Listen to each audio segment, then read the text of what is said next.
2026, you stay out of the hospital. At least if you're going there, you're going to run few checks, but not with emergencies here and there. Okay. And this morning, pediatrician Dr. Hilda Mantibia Boy has joined us in studio to have this all important conversation. And as parents, we are all listening, to pick a thing or two which would help us deal with our child's health. Doc, good morning, Afishapa. Good morning. Happy committee. Hope you're fine this morning. I'm good. Your smile tells me that you're doing very well. Thank you. Great. So let's start off this way. Okay. For many of us parents, sometimes we don't even know what's happening to our children, particularly when they're very young and cannot say anything. All you know is you see them crying and you ask questions, they nod. If they can, utter a word or two, they keep saying yes to everything that you say. Is this the problem? Yes. Everything, yes. So how do we ensure, what must we know about our child's health to ensure that this year they're safe and the hospital doesn't become the go-to place all the time? All right. Thank you very much for the opportunity to be here and to share child health with your listeners. Now, for children, we will usually categorize them into the various ages or stages because it's not like a one-size-fits-all approach. However, if we look at the newborns before the toddler age, so that's like before 2 years, where they are not likely to be talking much, a baby eats and sleeps and cries. So if your baby is typically doing all these, then baby is fine. Now, if a baby is crying, aside it being just like normal that the baby can cry, it may be that the baby is too hot or too cold or has soiled his or her diaper or is hungry. Once you sort these out, baby is likely to be well and okay. It's not all the time that it's because of an infection or an illness that they will cry.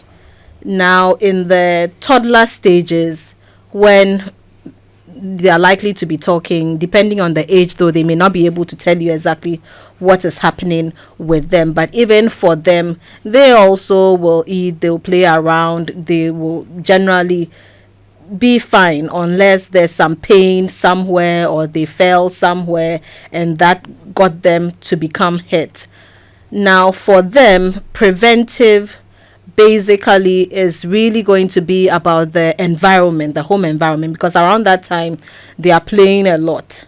So the environment should be such that there are no sharp objects, there are no knives, the furniture is friendly enough. And there's something we call child-proofing your home, where you, the parent or the caregiver, could sort of go on all fours on the floor and look around the space that you have. You may suddenly notice some things that will be a threat to their child. So if you have a table with 4 squares, those sharp edges can suddenly become something that will harm or hurt your child, especially around that toddler age. And around that age, you should not leave things on little bits and pieces on the floor. Beads, corn, granules, those things should not be on the floor because they can easily harm the child if they go the wrong way when they put it in their mouth. Sometimes they'll put it in their nose, sometimes they'll put it in their mouth, and it may go the wrong way. Okay. Interesting. I mean, I like the bit about making sure that even as parents, you'd have to make sure that your room or your house in itself is friendly, because it's one of the things many of us wouldn't do. We just leave everything, and these children would play around. But also, they pick infections a lot. And they're in school, okay? They're in school, they're playing, they like to play. So some, when they're past 2, 3, 4 years, 5 years, they can have conversations with you, 6 years, 7 years. They can tell you what is happening in school, what they do and all of that. So for those ones, for instance, where particularly when they are in school, they are going to school and they come back to you with conversations, what should you be telling them to ensure that they don't go in there and come home with infections? The school environment is always tricky because you are not always in control, and there are many other children who have all come to the school with their different infections. If one comes with a cold, so in many of these toddler classes, sometimes even those who are preschool, when you go to their classrooms, you realize that about 3 or 4 out of whatever number it is have a cold at the time or a cough at the time. And these tend to be viral, which will go around a lot. What would encourage for that age group classrooms is to ensure that there's good ventilation in the classrooms, because the good ventilation will help to reduce the burden of the viruses within the classroom. Masking may be another way that can help to reduce the risk. If you give them the mask, they will throw it away. yes, but that may be the only other way. Then the other thing is courtesy. You teach them that they should wash their hands when they touch surfaces, when they touch floors, wash their hands with soap and water. That could also help. Where possible, if they know someone has a cold, not to go too close. But sometimes it's difficult, because the younger they are, the more likely that they'll be in each other's faces all the time. Yeah. They'll touch their nose, touch your child, and the person then is very likely to have the cold. But the hand washing is good. When they come back home from school, to wash their hands, change their clothing, take a shower, that may also be very helpful. And good nutrition, really, because the nutrition helps to improve their immune system. So this is like the balanced meals, the fruits, the vegetables that we encourage children to take. That also goes a very long way. We are not always like worried when a child has a cold or a cough. No, because they are viral. And these viral infections will take their normal course. Usually within about 2 weeks, the cold is gone, the cough is gone, child is back to being fine again. For those ones, you don't really bother. Then again, for the parents, we would say that if your child is sick or unwell, let the child stay home to recover before going back to school, because then it reduces the chances that when this child goes back recovered, they'll go and pick up another infection, because it becomes like a cycle. Where this person had it today, by the time he's recovering, another person has picked it up. Then he goes back to pick it up from another one who picked it up from that other one in the classroom. So if your child is unwell, the school is not a hospital. Keep your child at home and try and find other care. But sometimes also they want to be in school. You, the parent, also you have to go to work. You have to go to work. It's I think the reason you took your child to school in the first place. You don't have a help. So what do you do? Find help as much as possible and get care for the child. So if it's not all the time too that is just like a cough and cold. There are times where it may be an ear infection which will require treatment. It may be tonsillitis which will also require treatment. So it's good that you get help for your child if you are not sure of exactly what it is, and if the child is ill enough, you send the child to hospital, so that then the duration of the illness can also be shortened by whatever medication that the child is given. And as parents, we always need a backup care or help for our children at home. Even if you don't have a stay-at-home nanny or someone who comes and goes, when there are emergencies, we should try and find someone, if it's an auntie somewhere who can come over, or your in-laws live somewhere around where you can drop them off for a few days where possible, for them to help with the care while you may have to go to work. Then again, if your child is unwell, you are able to get sick leave to stay at home and take care of the baby or the child for the period of the illness. So we can take advantage of all these opportunities to be there for our children. Great. This morning we're talking about the health of our children. Our focus is on some of the things we should do to ensure that they stay out of the hospital in 2026. Okay, not just them, but us also, because if they're going, we're going with them. Imagine for those of us who come to work around 5 a.m. having to take your child to the hospital late in the night. How are you going to even wake up and go to work? Yeah. You see? So how do you ensure, and we're learning a lot, first of all, your home should be child friendly. For me, that's the first thing I've learned. To prevent injuries and all that. Exactly. As for the regular cold and cough from the schools, yeah, you can talk to them, teach them a few things. If someone is coughing, they stay away. They don't get very close to the person. I said, Hand washing. hand washing. I mean, they would go and do this and come and tell you. Yeah. And if you're not lucky, they actually would bring you these infections. Yes. Okay. And sometimes too, they like the vitamin C and all of that you give them. So every now and then they come telling you they are sick. They want vitamin C. Okay, so the vitamins may not be a necessity. Once they are getting it in their fruit, that's their fruits and their vegetables, you don't necessarily have to go out of your way to give them vitamin C or other vitamins. If they're eating healthy, it should cover for the nutrients that they need. Okay. But if you're not sure of what you're giving them, You should be sure of what you're giving them. If you're not sure of what you're giving them, then you could. But you should be sure of what you're giving them. Then the other thing is the immunizations. When children are born, they are giving immunizations. yeah. Up to about 2 years of age, and then vitamin A continues every 6 months from then on.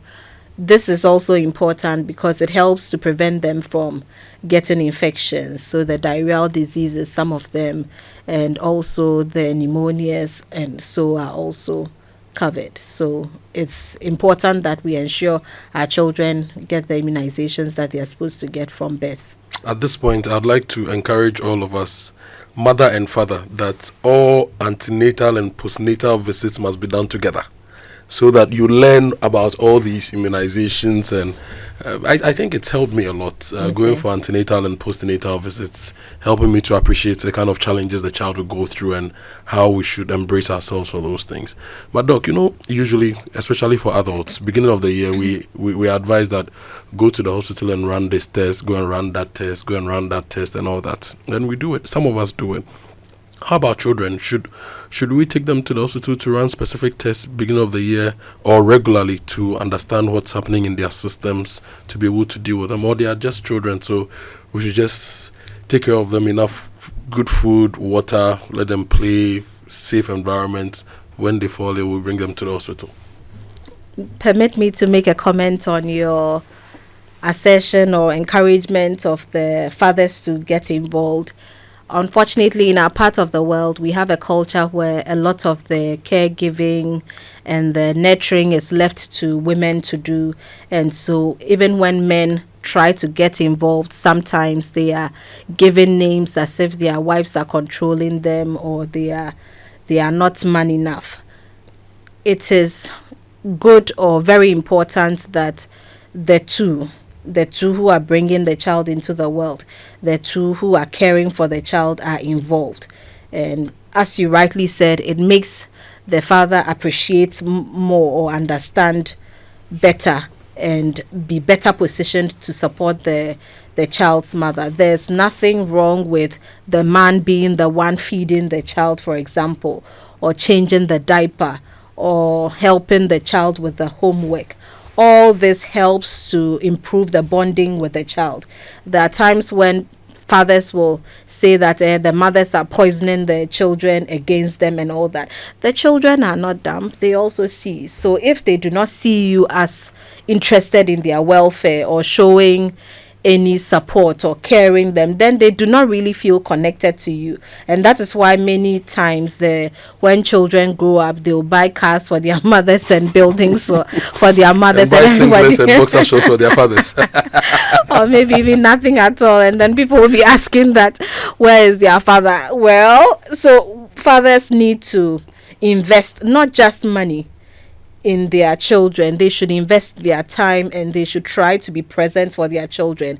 Outside, there's a lot of extracurricular activities, swimming, tennis, football, and all that fathers may be the ones who are taking these children to these extracurricular activities, piano lessons, all that. So we, the parents, especially the fathers, should take an interest. And no matter how busy your work is as a parent, you have a duty of care to your child, not just to provide money or the physical things or the the things that the child will need, but also to be there for them emotionally. Now, to your question about the tests that are done, when the babies are born, typically they will have their blood groups checked depending on where you deliver also, and the follow-ups that you do. Then the G6PD test will also be done. Your sickling status, that is whether the child has sickle cell disease or not, those are also generally likely to be checked. So many people now are likely to know these that I've mentioned. If there's nothing wrong with the child, we do not have to every year definitely repeat some of the, and for the G6PD test you don't need to keep repeating it. The HB electrophoresis, or for the sickle cell status, you don't need to be repeating it. From time to time we will do a full blood count to see what the level of the HB is, or the hemoglobin, what makes the blood, some will say blood level, but it's not really blood level, to know how much iron you have in your blood could be done. And we could check your kidney function, your liver function, so all those could be checked annually for the child. If there's a current illness, that could also be assessed. And I must say that it's good for the child to also see the dentist and to see the ophthalmologist. The hearing screening now is being done for the babies who are born, so the hearing test is often done, and we know when there's a problem to be able to intervene. Once you do these, generally your child is fine. If we are able to see you every year, at least every 6 months, that also depends on the age. The younger the child is, the more likely we will need to follow the child up frequently. And you see, the hospital shouldn't be seen as a place for just curative care, like not just because you are sick before you come, but also for preventive health. As part of the preventive health, we've talked about the immunization. That is one. And previously, we used to have immunizations, mostly children under 5, around 2. By that time, they would have finished. But now we have the HPV vaccination for 9 to 14-year-olds. So that's also something that your adolescent children will need to have. And then encounters to just check on them, see how they're doing. There are things that your child may not tell you as the father or as the mother, but when they go to hospital, they may chat with their pediatrician or their doctor, and then we will know more. We will even ask them about boyfriend, girlfriend, depending on the age. Yes, you see, sometimes it sounds like it's abstract, or it's not real, but there are 9-year-olds who are having sex. There are 12-year-olds who are having sex and getting pregnant, 13-year-olds. The age at which people are having sex is dropping, and it's variable too. So it's good to have such conversations with your child's doctor, so that they can help you to better care for your child. And it shouldn't be seen just as a place where the child is sick and so you have gone, but you could go so that we help to prevent illness. Kofi, there's something I've also noticed, and I don't know from you, Doc, if it's scientifically proven with data. I'm seeing a lot of children these days wearing glasses. 6, 7, 8, 9, 10, 11, 12, 13, 14 in glasses. I don't know whether it's because of the screen time they've been exposed to these days, or it's a normal thing, just that maybe when we were younger, we were never tested for eyesight problems and then giving glasses for correction. Should it also be one of the key things parents should pay attention to, getting the eyes of their children checked on the regular, because of our world of screens and tablets? Yes, so all the answers that you've given are correct. The screen time now is a problem, not just globally, but here as well. As a country, even in areas where you think that children don't have access to phones, they are using phones. So it is a problem, and it's all some of the effects we are already beginning to see. I must say, though, that I haven't looked at any literature, particularly for Ghana, to say that maybe there's an increase in the number of children who are wearing glasses. The other thing also is that previously we did not have so many ophthalmologists and the optometrists who can check the eyes. Now we have more of them, and the awareness is also improving. So people are going to get their children checked, and this is good, because then if there are any problems, they can be seen early and the interventions can be done. There are children who sit in class and cannot see the board. They sit in class and they cannot see well, and so if this is reported, then the appropriate interventions can be done. But we do not have to wait until they start complaining that they cannot see. If your child has not seen an eye doctor before, it's good to have the child's eye checked. It's not just the refractive errors. There may be other things that the child may have that you may have no idea about. So it's good to have it checked. Oh, really? So at what point do you need to see the eye doctor with your child? From around the time that they are delivered, especially for the preterm babies, routinely their eyes are screened. Now, I would say that any time from around a year of age, you could get your eye doctor to see your child, and then based on whatever they find, the subsequent recommendations that they have, you could follow. So if your child hasn't seen one before, it's a good idea to see one. And let's talk about the screen time, because now a lot of parents, just so they can continue with whatever they are doing, once the child starts crying or disturbing, take my tablet, take my phone, and that's the end of it. How many hours in a week or in a day can a child spend with a phone or a tablet? We are recommending that children less than 2 years of age have no screen time at all, unless maybe they let's say father is not in country or father is in another region and wants to do FaceTime or have a brief conversation with a child, then that one, yes. But aside that, before 2 years, no screen time at all. After 2 years, typically about an hour a day, and even that one, there should be good supervision. Aside that, if maybe they are using the screen time for maybe school work or something, this is usually also supervised. But if this is going to be for prolonged periods, they should take regular breaks in between looking at the screen, so that their eyes get to rest, their brain gets to rest a bit before they go back to it. But we do not encourage mindless, you leave the child on the screen. We do not encourage it at all. It causes a lot of speech delay. So there are children now, they are not speaking when they are supposed to speak, and but the child watches this, understands whatever they are playing, and then you realize that they are on the screen for prolonged hours. There's also a phenomenon called virtual autism, where the communication is a problem and is associated with the screens that these children are actively watching. When it comes to screen time, one of the main concerns is that the information that is being given to the child is a lot of information, and the child is literally being bombarded with the information.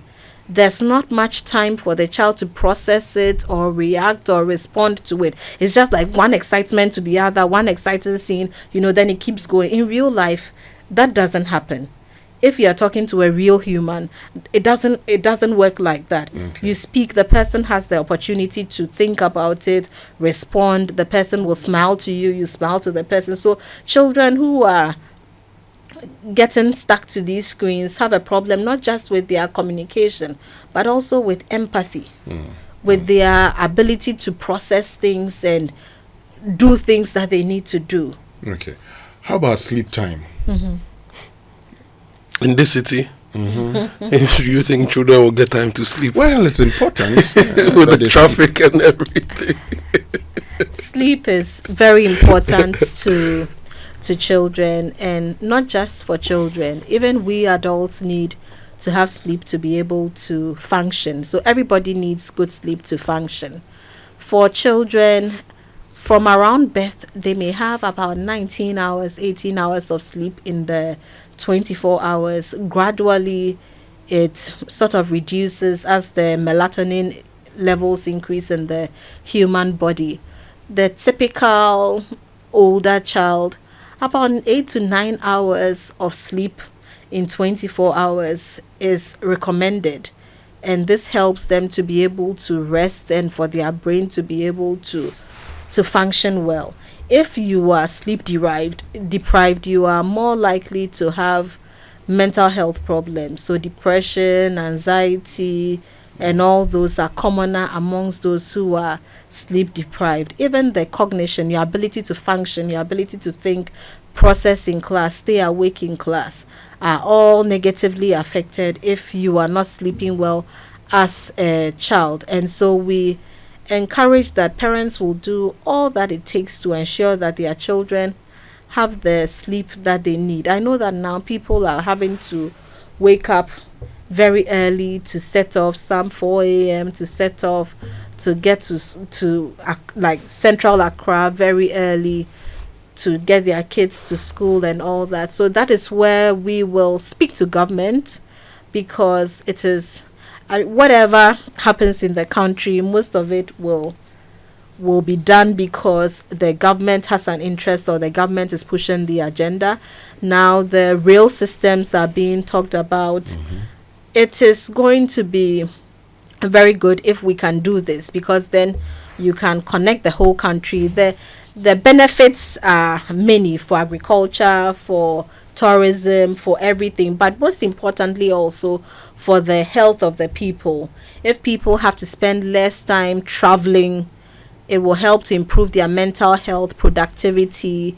Mothers, fathers are less likely to be stressed, and then they are more likely to even be responsive to their children. The stress on the children will also go down. So we need to prioritize this area as a country. It really doesn't make sense that people will be in traffic for 2 hours to try to get to work, 2 hours to try to get back home. That's 4 hours. If you multiply this by the number of humans doing this every day, you will have an idea of the amount of time we are wasting as a country, the productivity that we are losing as a country. So the government really needs to prioritize this and even look ahead.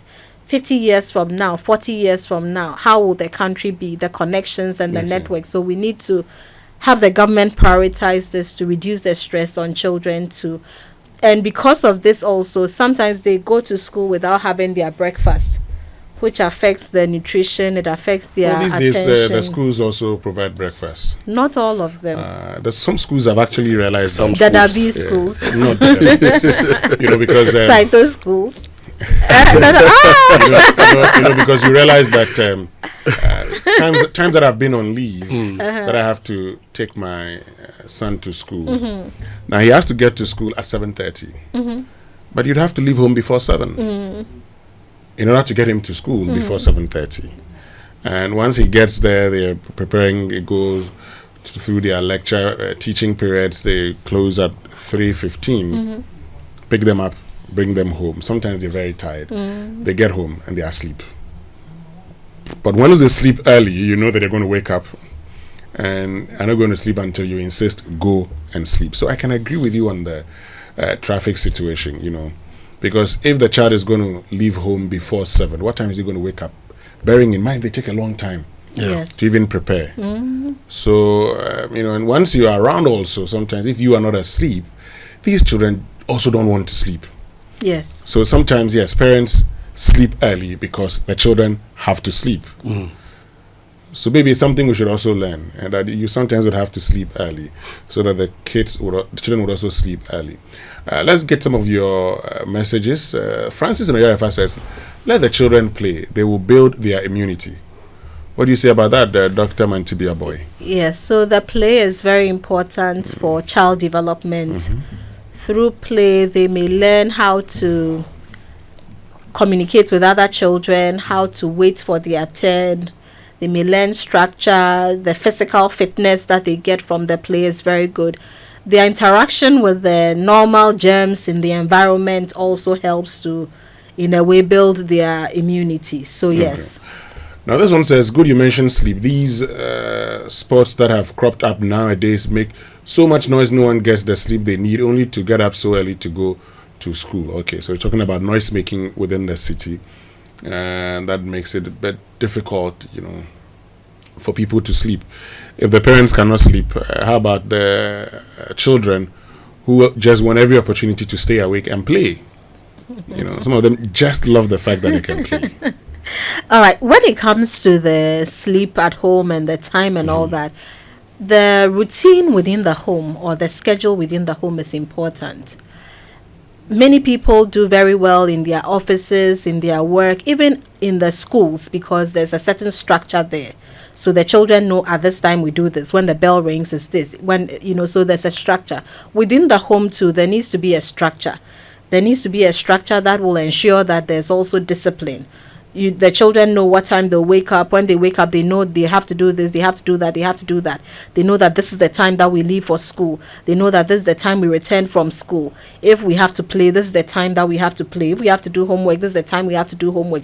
If we have to sleep, this is the time we sleep.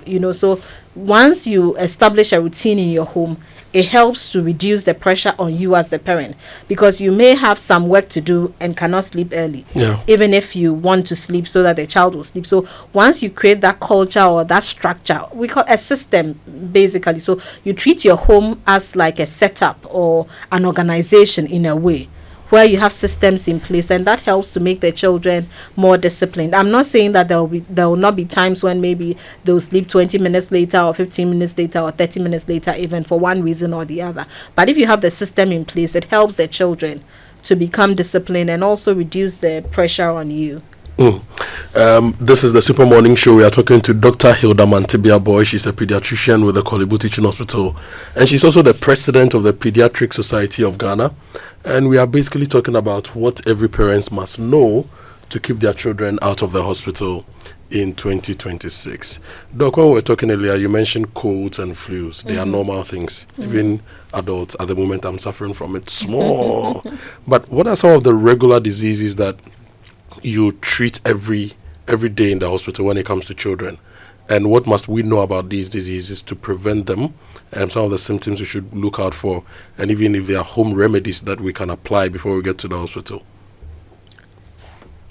The illnesses could be grouped into those that come in acute or immediate or sudden onset, and those that are chronic, or maybe the child has this condition already and we are managing it in hospital. So for the acute illnesses, the colds and coughs, the tonsillitis, ear infections, malaria, sometimes people have cuts, falls, burns, swallowing or taking in maybe a coin or an object that has gone the wrong way into the airway. These are the acute ones that we sometimes see in hospital. Clues to help us to prevent them: good nutrition, the vaccinations that we've talked about, ensuring that your child practices the hand washing, and also safe play, keeping your home environment healthy and safe for children, ensuring you've removed dangerous items from the way. For the kitchen, making sure that the handles of pots are turned inside when there's cooking. If the child is in the kitchen for any reason, also depending on the age, there has to be some supervision, and having designated play areas so that they do not harm themselves and harm others or destroy things within the home. Sleeping in mosquito nets, or ensuring that you have very few or no mosquitoes in your home, could help to prevent malaria. Keeping the environment clean around your house and within your community will help with the acute ones.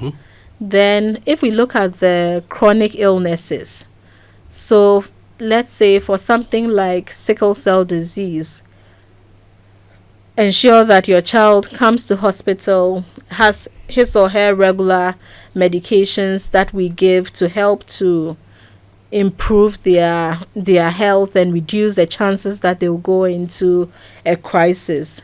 Ensure that they are wearing appropriate clothing when it's cold, or appropriate clothing for the weather, because you don't want extreme heat and you don't want extreme cold as well.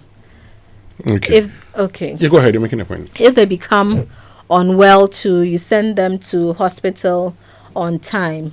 Ensure that they are taking the medications that have also been prescribed for them and drinking water adequately. There are other chronic illnesses, so something like nephrotic syndrome, which is a kidney disease. It affects young children and they can become swollen on and off. So normally, once we start them on medication, the swelling will go down, and then at a point, if they go into relapse, it may come back. So for those also, and any other chronic, let's say cancers, all those ones, the children need to come to hospital early. If you notice that your child is having a fever, is not playful, is not active, having diarrhea, vomiting, for any of those, you come to hospital so that we can assess. If it's a case of maybe gastroenteritis or the diarrhea and vomiting, you could start the ORS at home even before you get the children to come to hospital. If there's a fever, you could give them paracetamol to help to bring the temperature down. But this is not for babies, so for the older children, to bring the temperature down. Then you send the child to hospital, where we could then take up the rest of the management for the child. Charlie, when we were sick, Winston, my mom had Atwood's laxative bitters at home all the time, and a tablet called MMB 760. She would send us to go and buy it at Trinity Chemicals at the Asia Market. Mommy, me, Atwood's MMB. She will match the MMB. Mommy, me Atwood's MMB. Mommy, I can't eat Atwood's MMB. So what you're saying is that parents should understand the various diseases and what they should give them, especially with your emphasis on the para. So you need to talk to a doctor to have all these things. Maybe you build a very good first aid kit, not to be like Atwood's and MMB service. But even Kojo, your mother did well. Oh, really? What can I say? She cares about her child. Actually, every day Atwood's and MMB 760. I will never forget that thing. Well,